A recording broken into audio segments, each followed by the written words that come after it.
भारतीय अर्थव्यवस्था का जो टॉपिक दिया गया है वो प्री के स्टेज में, हम बात करें प्रीलिम्स के स्तर पर या मुख्य परीक्षा के लिए, या फिर हम बात करें अपने इंटरव्यू साक्षात्कार के लिए, तीनों स्टेजेस के लिए बहुत जरूरी है अपना प्रीलिम्स का ज्ञान, हमको इकोनॉमी का ज्ञान। प्रीलिम्स में अनुभव से देखा गया है, रिकॉर्ड रहा है, ऑन द रिकॉर्ड चीजें, ये तो खैर आ चुका है प्री के पेपर। पिछले लगभग 10-12 सालों में 2013 को बेंचमार्क मान लिया जाए तो पिछले लगभग 11 पेपर हो चुके हैं 2013 के बाद से अब तक, और इन 11 पेपरों में तकरीबन 200 सवाल पूछे गए इकोनॉमी से, 211 सवाल एग्जैक्टली हैं। तो 11 पेपरों में 211 सवाल इकोनॉमी की अगर मैं कहूं तो आप मान सकते हैं तकरीबन कितने सवाल हो गए, एवरेज 19 सवाल तो हो ही गए। तकरीबन 19 सवाल लगभग आते रहे हैं, आपको मुझे कहना चाहिए लगभग 19 सवाल हर साल एग्जाम में एवरेज पूछे जा रहे हैं। 2016 में 29 सवाल भी आए थे, वो साल भी देखा हम लोगों ने जब 29 सवाल भी आए थे, और 2021 भी देखा जब 12 सवाल पूछे गए थे। तो ये 12 से 29 के बीच का कवरेज है, लेकिन प्रीलिम्स के स्तर पर 20% कवरेज करता है इकोनॉमी, कोर इकोनॉमी की बात मैं कर रहा हूं, 20% कवरेज है। तो आप इसको इग्नोर नहीं कर सकते हैं, इसको आप हल्के में नहीं ले सकते हैं। तो प्रीलिम्स के लिए सफलता की गारंटी इकोनॉमी अपना, इकोनॉमी होना, अच्छा होना मतलब इकोनॉमी नहीं होता, बहुत चीजें अच्छी होती है। क्योंकि मुख्य परीक्षा में अगर बात मैं करूं आपसे, तो मुख्य परीक्षा में पेपर 3 के अंदर इकोनॉमी के सवाल आते हैं, जिसमें 4 क्वेश्चन आते हैं 10 मार्क्स के पेपर 3 में, जिनमें 150 शब्द लिखने होते हैं आपको हर क्वेश्चन में। तो 40 नंबर के मार्क्स ये होते हैं आपके, 40 मार्क्स के ये होता है पेपर में, और 4 क्वेश्चन आते हैं आपके 15 मार्क्स के, जहां पर आपको 250 अंक या शब्द लिखने होते हैं, यानी 60 नंबर की इकोनॉमी यहां होती है। तो कुल मिलाकर आप कहेंगे सर प्रत्यक्ष रूप से तो 100 नंबर की भारतीय अर्थव्यवस्था है मेंस में, कुल मेंस है जीएस का 1000 नंबर का, 1000 में से 100 नंबर की इकोनॉमी है सर, यानी 10% अर्थव्यवस्था है। तो मुख्य परीक्षा में आप कहेंगे सर 10% वेटेज है, जी नहीं, मुख्य परीक्षा में और भी जगह काम आती है इकोनॉमी। जैसे कि अगर मैं आपसे कहूं कि मेंस में इकोनॉमी का रोल क्या क्या है, तो पेपर 3 में आप डायरेक्ट देख रहे हैं इकोनॉमी को, 100 मार्क्स इकोनॉमी है आपकी, 100 मार्क्स पेपर 3 में आती है। पेपर 1 में आप आइए एक बार, तो इकोनॉमिक ज्योग्राफी या आर्थिक भूगोल, हर साल भूगोल के लगभग 100 नंबर के क्वेश्चन आते हैं, 3 से 4 सवाल इकोनॉमिक ज्योग्राफी के होते हैं। जैसे कि मैं आपको एग्जांपल दूं, यहाँ पर भारत में रिफाइनरीज या शुगर मिल्स साउथ के राज्यों में ज्यादा, उत्तर के राज्यों में कम है, कारण चर्चा करें। भारत में आईटी उद्योग के समक्ष आने वाली चुनौतियों पर चर्चा करें। भारत में ऑटोमोबाइल इंडस्ट्री के बारे में चर्चा करें। क्रिटिकल मिनरल्स के बारे में चर्चा करें। यानी हम क्या कह रहे हैं, हम वो टॉपिक जो अर्थव्यवस्था जुड़े हुए हैं ज्योग्राफी के, यहां से लगभग 30 से 40 अंक का यहां से आता है, और बिना इकोनॉमी की समझ हुए, बिना अर्थव्यवस्था की समझ हुए आप इन मुद्दों को नहीं कर पाएंगे। तो इकोनॉमी की समझ जरूरी है पेपर 1 का इकोनॉमिक ज्योग्राफी का पार्ट करने के लिए।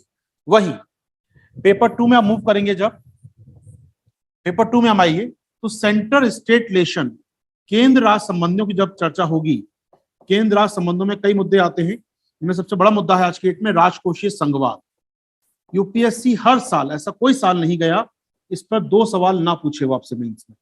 राजकोषीय संघवाद, फिस्कल फेडरलिज्म, हर बार चाहे वित्त आयोग पर सवाल आ जाए, वित्त आयोग पे आ जाए, नीति आयोग पे सवाल आ जाए, आपके डिफरेंट टैक्स डिस्ट्रीब्यूशन की बात हो जाए, जीएसटी की बात हो जाए, हमेशा यूपीएससी इस पे सवाल लेता है। और इसकी समझ कब अच्छी होगी, जब अर्थव्यवस्था को समझेंगे आप, सरकार के बजट प्रक्रिया को समझेंगे, कितना बजट किसके पास जा रहा है, सरकार की स्कीम्स को समझेंगे। तो उसके लिए जरूरी है हर साल 1 से 2 सवाल 10 से 20 मार्क्स की पॉलिटी जो आपकी होती है, जुड़ी होती है इकोनॉमिक पॉलिटी के साथ, इकोनॉमिक एस्पेक्ट के साथ। पेपर 2 में ही आपका एक टॉपिक है दोस्तों, सोशल जस्टिस, सामाजिक न्याय, एक टॉपिक है सामाजिक न्याय का आपका। और इस सामाजिक न्याय के टॉपिक में आप जाएंगे तो इसमें आती है शिक्षा पे सरकार क्या कर रही है, हेल्थ पे क्या कर रही है। सामाजिक न्याय के अंदर लगभग 70 से 80 नंबर का सामाजिक न्याय है, तो 2 से 3 सवाल सोशियो इकोनॉमिक पॉलिसीज पर, सरकार की सामाजिक आर्थिक नीतियों पर होते। टॉपिक ये बकायदा socio economic policies of government of India, Bharat सरकार की सामाजिक आर्थिक नीतियां। और आप यूपीएससी का प्री का सिलेबस देखेंगे तो वहां पर सामाजिक आर्थिक नीतियों पर इकोनॉमी के अंदर पढ़ते हैं। जी हाँ, तो लगभग 20 से 30 मार्क्स का इकोनॉमी होता है आपका सामाजिक न्याय के टॉपिक के अंदर। लेबर लॉ के बारे में चर्चा होती है, देश की एजुकेशन पॉलिसी पर चर्चा होनी है, देश के इकोनॉमिक रिसोर्स पर चर्चा होनी है, स्किल पर चर्चा होनी है, कौशल विकास पर बात करनी है।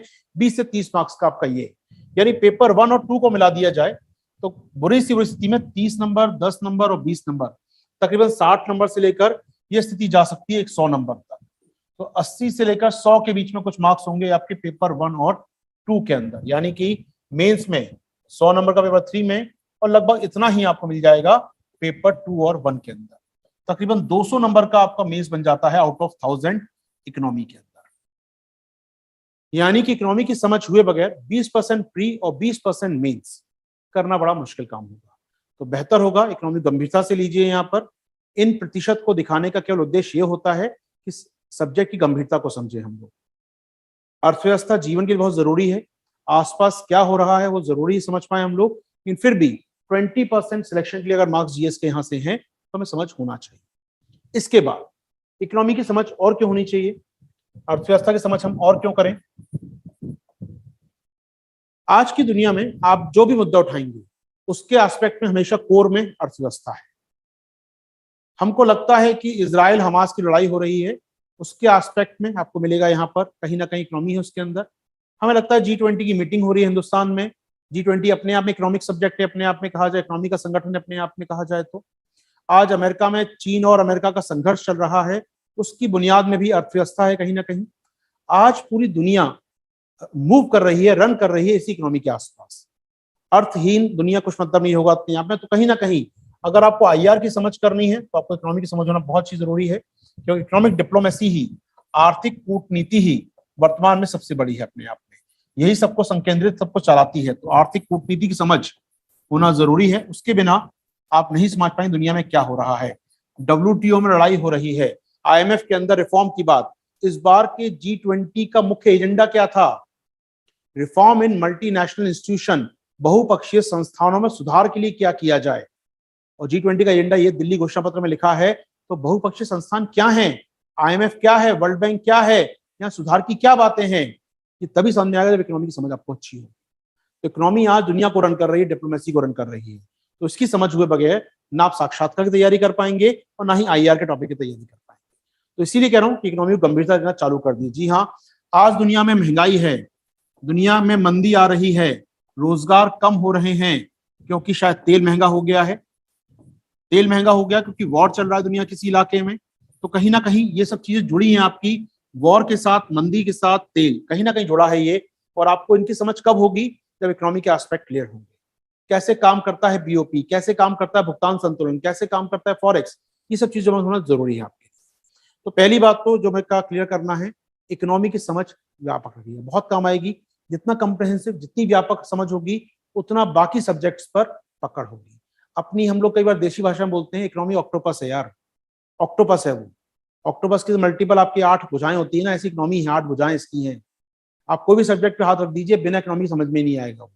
तो इकोनॉमी मेरे लिए ऑक्टोपस है कम से कम, और इसीलिए कहते हैं इकोनॉमी की इतनी अच्छी समझ होगी बाकी ऑर्गन पे काम कर पाएंगे।